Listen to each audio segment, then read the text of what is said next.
আজকে আমরা লিওনেল মেসির জীবনে রূপকথা খোঁজ করব। এখন মেসির জীবনে রূপকথা কেন খোঁজ করতেছি, অন্যদের জীবনে রূপকথা কিভাবে থাকে, এগুলো নিয়ে একটু আলাপ করব।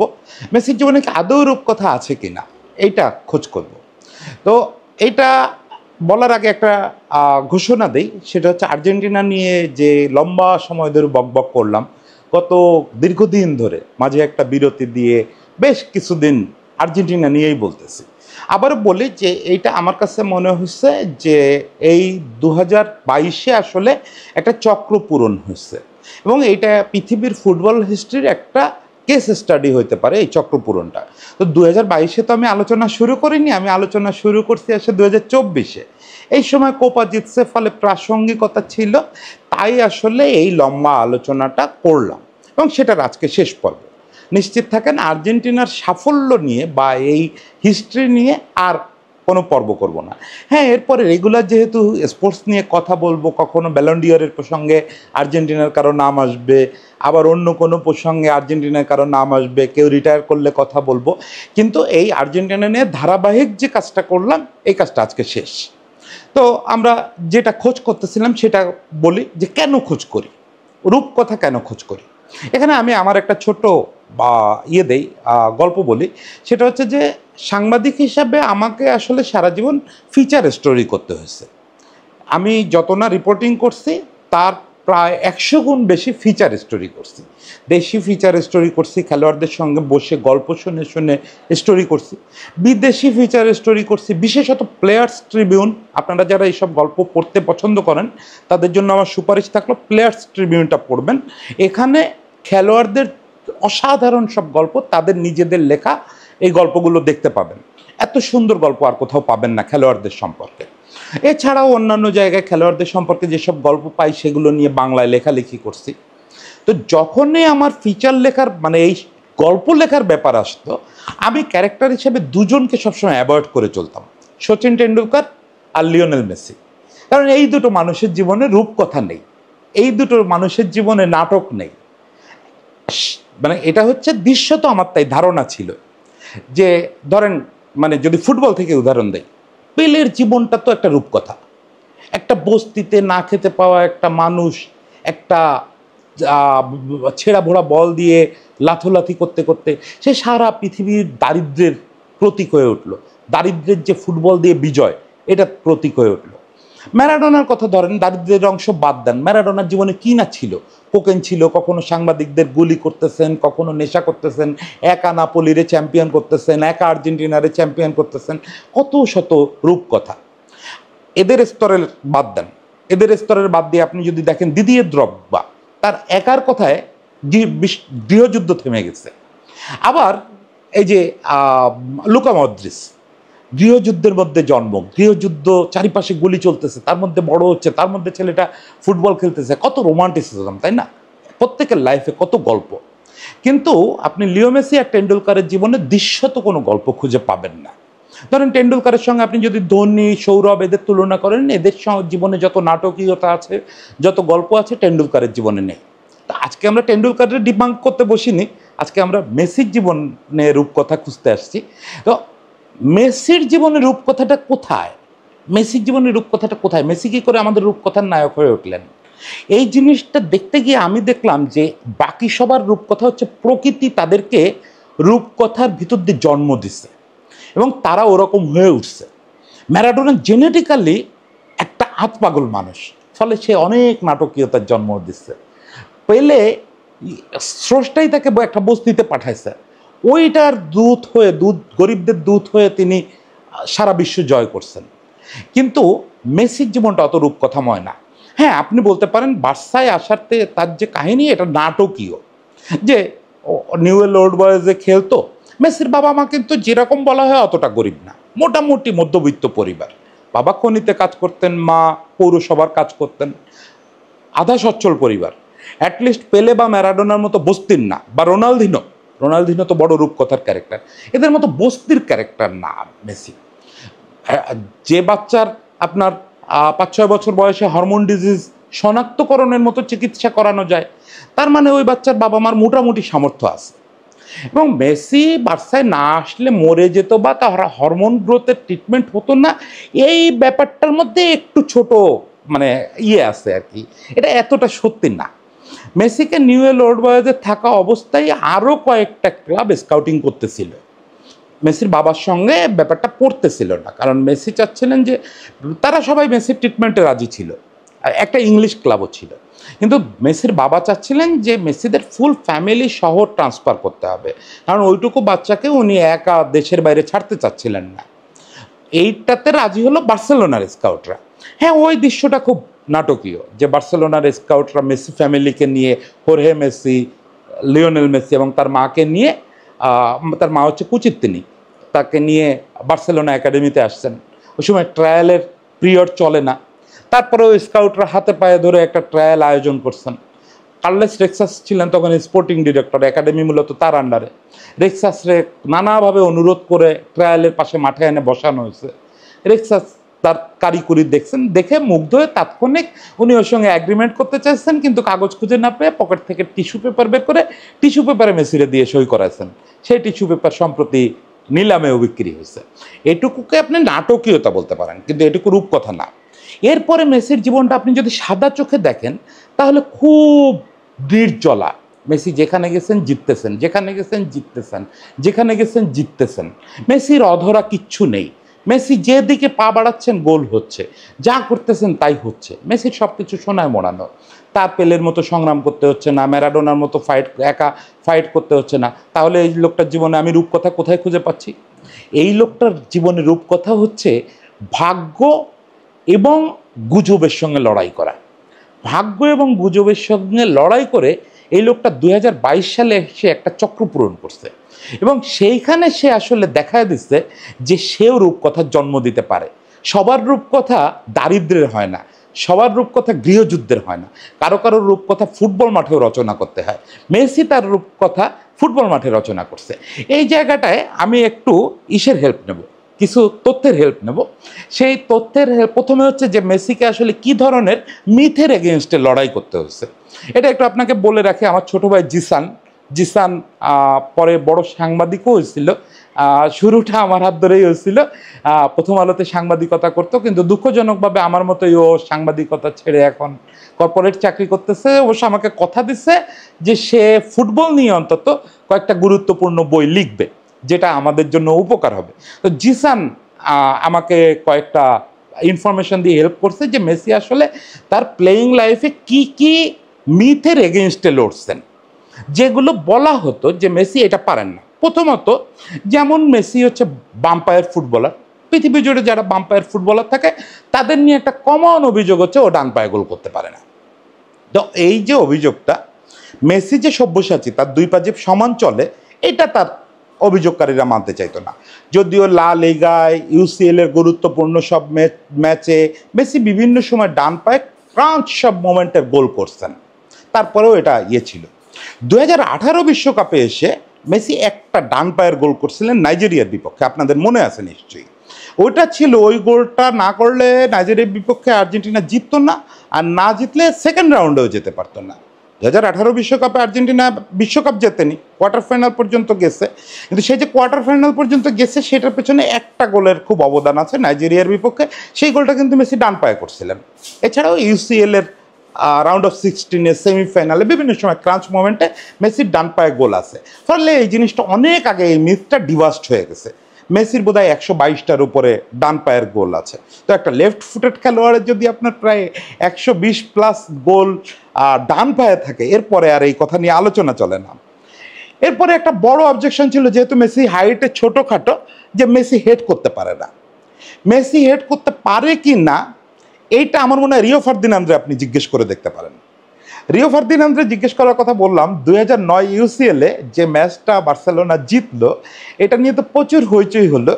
রিও ফার্দিনান্ডের হাইট খেয়াল করেন আর মেসির হাইট খেয়াল করেন, মনে হবে গালিভার আর লিলিপুট। রিও ফার্দিনান্ডের কাছে মেসি দাঁড়ালে মেসি বোধহয় ফার্দিনান্ডের কোমরের কাছে আসে। সে ফার্দিনান্ড এবং মেসি একই বলের জন্য জাম্প করলেন, ফার্দিনান্ডের অন্তত 1 বিঘত ওপরে উঠে মেসি হেড করলেন, হেড করে গোল করলেন। ইউসিএল এ সেই ম্যাচ বার্সেলোনা জিতল। এরপরে কি মেসি হেড করতে পারে না, এই কথা আদৌ আর আলোচনায় আসা উচিত? উচিত না। মেসি অলরেডি আমার জানা মতে 65+ হেড গোল করছেন, যেটা ক্রিস্টিয়ানো রোনালদোর চেয়ে এখন পর্যন্ত 2টো বেশি। ক্রিস্টিয়ানো রোনালদো কিন্তু মেসির চেয়ে লম্বা। তো এর পরের অবজেকশন ছিল হচ্ছে যে মেসি ক্রাঞ্চ মোমেন্টে বা টাফ ম্যাচে নার্ভ ধরে রাখতে পারে না। আমার মনে হয় এইটা নিয়ে এখন আর কথা বলাটা একটু অশোভন। 2022 বিশ্বকাপে অন্তত এর দেবেন 2014 বিশ্বকাপেও এই দুটো বিশ্বকাপে সে নিজের শো করছে যে সে ক্রাঞ্চ মোমেন্টে কি করতে পারে। আপনি ধরেন 2022 বিশ্বকাপের ফাইনালের কথা যদি ধরেন, বাকি টুর্নামেন্ট জুড়েই তো সে বেস্ট ছিল, আর্জেন্টিনার টুর্নামেন্টেরও সেরা খেলোয়াড় হয়েছে। আপনি ফাইনালের কথা যদি ধরেন, পৃথিবীর ইতিহাসে এরকম নাটকীয় ম্যাচ খুব কম হয়েছে। বিশ্বকাপ ফাইনালে তো হয়ই নাই, বিশ্বকাপের ইতিহাসেও এরকম নাটকীয় ম্যাচ আর খুব বেশি হয় নাই। ফাইনালে যখন ফ্রান্স সমতায় রান করতেছে, তখন 110 মিনিট সম্ভবত খেলা হয়ে গেছে। ওরকম একটা সময় মেসি যে গোলটা করলেন, লিড নিয়ে দিলেন, যদিও সেই লিড 10 মিনিটের বেশি টেকেনি, পরে পেনাল্টিতে এমবাপ্পে গোল করে আবার সমতা নিয়ে আসেন। কিন্তু ওই সময় মেসি যে গোলটা করলেন, যে মানে স্থির নার্ভে জাস্ট টোকাটা দিলেন, ওইটা দিয়ে আপনি বুঝবেন যে মেসি ক্রাঞ্চ মোমেন্টে কতটা শক্ত থাকতে পারেন, কতটা শক্ত থাকতে পারেন। এছাড়াও পুরো 2022 বিশ্বকাপ জুড়ে এবং 2021 কোপা জুড়ে আমি দেখছি মেসির সামনে থেকে নার্ভাস মোমেন্টটারে ফেস করার ক্ষমতাটা। বারবার আর্জেন্টিনা যখন পিছায় পড়ছে, এর আগের দিন আমি স্কালোনি প্রসঙ্গে বলতে গিয়ে বলছিলাম যে 2.5 বছরের ব্যবধানে আর্জেন্টিনা অন্তত 7টা ম্যাচে লিড লুজ করছে। সেই মুভমেন্টগুলোতে মাঠে সবচেয়ে বেশি আগায় ছিলেন হচ্ছে মেসি। লিড যখনই মিস করছে তখনই মেসি গিয়ে অ্যাটাকে গিয়ে চেষ্টা করছেন সমতা আনার, এবং বেশ সবসময় সফল হয়েছেন। সমতা আনার পরে পেনাল্টিতে সেই জিনিসটা এমি মার্টিনেজের উপরে গিয়ে বর করছে। এরপরে একটা বড় অবজেকশন ছিল মেসির ক্যাপ্টেন্সি ম্যাটেরিয়াল নাই। দেখেন, এই ক্ষেত্রে যে উদাহরণটা দেওয়া হতো যে রোনালদো সাইড লাইনে বসেও ক্যাপ্টেন্সি করে ইউরো জেতাইছে পর্তুগালকে, মেসির নাকি এই ক্যাপ্টেন্সি ম্যাটেরিয়াল নাই। এখন ফাজলামো করে একটু বলি যে মেসি তো সাইড লাইনে বসে কোপা জিতে দেখাইলো, তাইলে বুঝছেন যে ক্যাপ্টেন্সি ম্যাটেরিয়াল আছে। না, এইটা কোনো প্রুফ না। মেসির ক্যাপ্টেন্সি ম্যাটেরিয়াল নাই, এটা একসময় আমিও বিশ্বাস করতাম। এটা নিয়ে আমার ছোট ভাই নাজমুল ইসলাম নাইমের সঙ্গে আমার দীর্ঘদিন তর্কও হয়েছে। আমারও মনে হতো ও ঠিক ইন্সপায়ার করতে পারে না। যতদিন মাচেরানো ক্যাপ্টেন ছিল, ওকে আমার কখনো মনে হয় নাই যে মেসি লিড করতে পারে। ওকে সবসময় মাথা নিচু করে শুধু শুনতেই দেখতাম। কিন্তু 2018-র পর থেকে আমি মেসির ভেতর থেকে ভয়ানক একটা লিডারশিপ বের হয়ে আসতে দেখছি। এই প্রসঙ্গে আমি বলবো এমি মার্টিনেজের কথা। এমি মার্টিনেজ যখন 2022-এর ফাইনাল খেলতে নামতেছে, টানেলের ভিতরের একটা ছবি আপনাদের সবার চোখে পড়ার কথা, যে এমি খুব নার্ভাস হয়ে দাঁড়ায় আছে, এমির বুকে মেসি কানটা মিশায় দিয়ে কিছু একটা শুনতেছে। মানে সোজা কথায় এমির বুকের ধড়ফড়টা শোনার চেষ্টা করতেছে। এটা মিনিং কি? এটা মিনিং হচ্ছে এমি মার্টিনেজ রে সে বলতেছে যে তোমার বুকের ধড়কানি আমিও শুনতে পাচ্ছি। এইটা একটা সিম্পল উদাহরণ দিলাম। এছাড়া আপনি বর্তমান আর্জেন্টিনা দলের যে কাউরে জিজ্ঞেস করতে পারেন, ওরা অনেকে প্রকাশ্যেও বলে। এই কদিন আগেও এনজো ফার্নান্দেজ বলছে যে মেসি চলে যাবে। আপনার এত সোজা মনে হয় মেসিরে আমরা যাইতে দিব? সে আমাদের লিডার। ডিপল একাধিকবার বলছে যে আমাদের লিডার বললে আমরা যুদ্ধে যেতে তৈরি আছি। ম্যাকালিস্টার বলছে, এরা প্রত্যেকে তাই বলে। এমি মার্টিনেজ বলে যে মেসি বলছেন যে আপনি বিশ্বসেরা, এমি মার্টিনেজ বলে আমার বিশ্বসেরা বানাইছে মেসি। লিডারশিপ কারে বলে সেটা আমি মেসিরে দেখার আগে ফুটবল লিডারশিপ বুঝতামই না। আমি আসলে বুঝতাম যে ক্রিকেটে লিডারশিপ হয়। ফুটবলে যে কোনো লিডার এই রকম দেবতা হয়ে উঠতে পারে তার টিমের কাছে, সেইটা আসলে মেসিই প্রথম দেখাইছে। শুধু মেসি নিজেকে সাধারণ একজন ক্যাপ্টেন হিসাবে প্রুভ করছে, এই কথা বলে থেমে থাকলে হবে না। মেসি আসলে ফুটবল ক্যাপ্টেন্সির একটা নতুন মাত্রা তৈরি করছে, যে তার টিমমেটদের কাছে দেবতা হয়ে উঠতে পারে। এছাড়া মেসিকে নিয়ে একটা বড় অভিযোগ দীর্ঘদিন, যতদিনও বার্সেলোনায় ছিল ততদিন ছিল যে মিডফিল্ডে যদি জাভি ইনিয়েস্তার মতো দুজন অভিজ্ঞ খেলোয়াড় না থাকে, স্টার খেলোয়াড় না থাকে তাহলে মেসির পক্ষে কিছু করা সম্ভব না। তো যারা 2021 থেকে এই টিমটাকে দেখতেছেন তারা আসলে অনেকে দেখলাম যে আমি এই ভিডিওগুলো বানানোর সময় অনেকে বুঝে না বুঝে মন্তব্য করতেছেন যে Enzo Fernandez, Cuti Romero, Lisandro Martinez, Emi Martinez এরা নাকি স্টার। ভাই আপনি 2024 সালে বসে কথা বলতেছেন, যখন কিনা এরা জাতীয় দলের হয়ে খেলে স্টার হয়েছে এবং যার যার ক্লাবে, যেমন এনজো বেনফিকায় খেলতে, এনজোকে চেলসি সবচেয়ে বেশি দামে কিনে নিয়েছে। এখন আপনি যদি চেলসির এনজোকে দিয়ে 2019-20 এনজোকে বোঝার চেষ্টা করেন, যাকে বেনফিকাও ঠিক মতো মাঠে নামাতো না, তাহলে আপনি বিরাট ভুল করতেছেন। আপনি আসলে 2019-20 গিয়ে ভাবার চেষ্টা করেন যে মেসির এই টিমে মিডফিল্ডে কে ছিল। মেসির এই টিমের মিডফিল্ডার হচ্ছে ডিপল, ম্যাকঅ্যালিস্টার আর এনজো ফার্নান্দেজ, কখনো কখনো লো সেলসো। এরা কেউ কি 2019 সালে, জাভি ইনিয়েস্তা তো অনেক দূরের কথা, ওয়ার্ল্ড লেভেলের কোনো খেলোয়াড় ছিল? এদের কোনো রিনাউন্ড অবস্থান ছিল?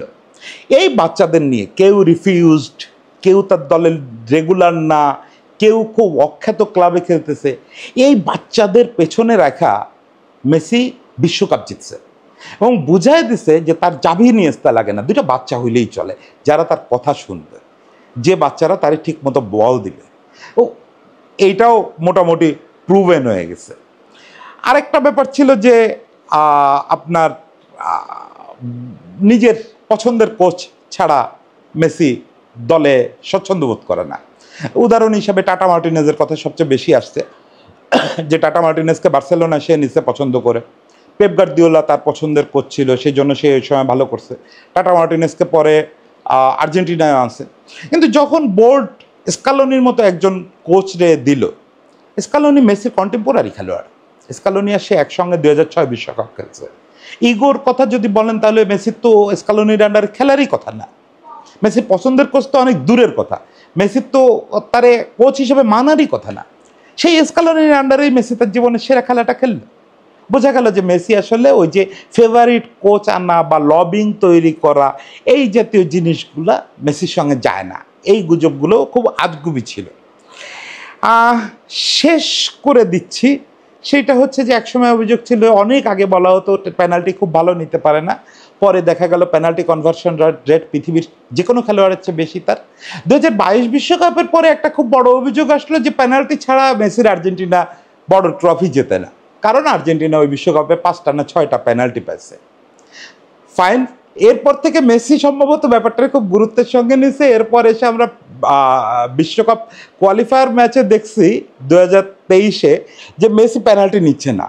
সে সর্বশেষ যে আর্জেন্টিনা পেনাল্টিটা পাইছিল ওইটা লাউতারোরে দিয়ে দিছিল এবং লাউতারো বলে যে ওইটা তার লাইফ ঘুরায় দিছে। সে যে এবার কোপায় সর্বোচ্চ স্কোরার হলো, এটার একটা বড় কারণ ছিল যে মেসি লাউতারোরে বলছে যাও পেনাল্টি নাও।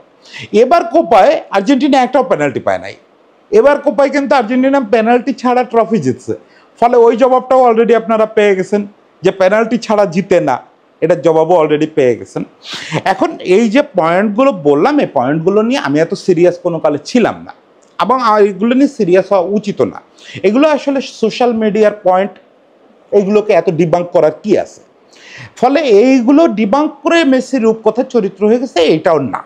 আমার কাছে আসলে মনে হয় মেসি 2016 সালে যখন অবসর নিল, টানা 4টা ফাইনাল হেরে, এর ভিতরে 2007-এর ফাইনালটা আপনি বাদ দিতে পারেন কারণ তখন মেসি কি প্লেয়ার না, কিন্তু 2014 বিশ্বকাপ ফাইনাল, 15-16 দুটো কোপা ফাইনাল, এবং এগুলো হারলো কিভাবে? 15-16 কোপা ফাইনাল হারলো চিলির কাছে টাই ব্রেকারে, আর বিশ্বকাপ ফাইনাল হারলো একটা সিঙ্গেল গোলে, ডেথ মোমেন্টের সিঙ্গেল গোলে। এরপরে 16 সালে সে অবসর নিয়ে নিল। মেসি চ্যাপ্টার ওইখানেই শেষ হয়ে গেল। আমি ইত্তেফাকের ফার্স্ট পেজে একটা বিরাট এলিজি লিখছিলাম মেসিরে নিয়ে, বিরাট একটা এপিটাফ লিখছিলাম যে ট্রফি ছাড়াই ঈশ্বরপুত্রকে অবসরে যেতে হচ্ছে, এই টাইপের একটা লেখা লিখছিলাম। সারা পৃথিবীতে লেখা হয়েছিল যে ট্রফি ছাড়াই শেষ পর্যন্ত মেসিকে অবসরে যেতে হচ্ছে। ওখান থেকে মেসি ফিরে আসছে, রূপকথার ওইটা হচ্ছে শুরু। যে 2016 সালের ওই বিপর্যয় কাটায় এসে ফিরে আসছে, 2018-র বিপর্যয় দেখছে, 2019-এ এসে আবার কোপায় হেরে বিদায় নিছে এবং সেখান থেকে মেসি জয়যাত্রা শুরু করছে।